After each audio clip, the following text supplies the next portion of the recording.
So, umbilical cord niya, ma'am, okay naman. Wait lang po.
Wala naman pong nakapulupot sa leeg ni baby na puso. Okay na siya, Apo. ma'am. So, pwedeng normal po talaga siya, delivery niya.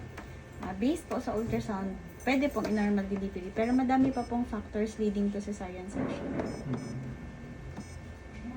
Na day po nahihiling sa ultrasound.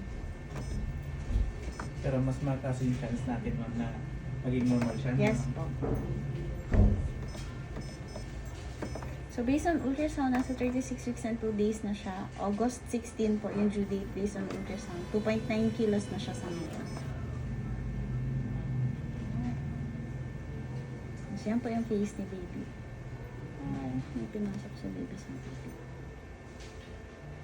May patamsak siguro po. Yun po sa lips ni baby, yung kamay niya po nasa may baby.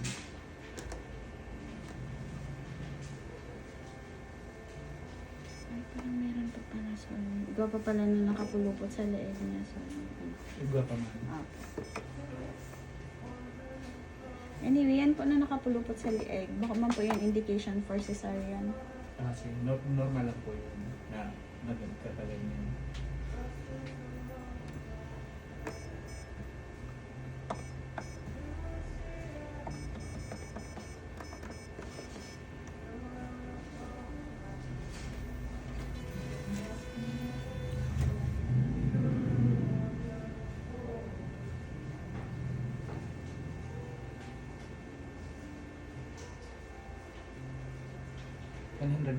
Boy, ano, ma'am?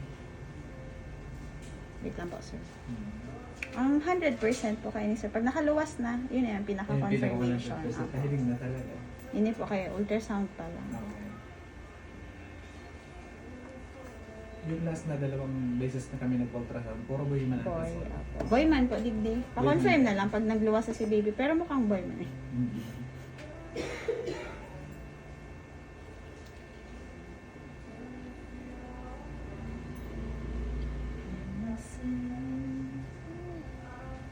Sakit naman siya.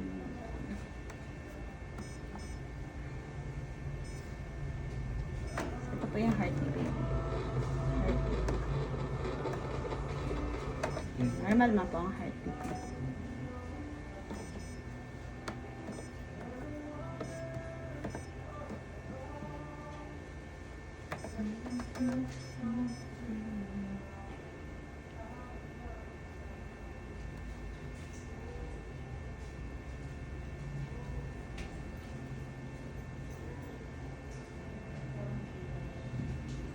So far, looks normal naman po si Okay baby. naman. Apo. Konti na lang. Kasi last niya na yun, kasi days na lang Pero based ma'am sa ultrasound, anong due date niya, ma'am? August 6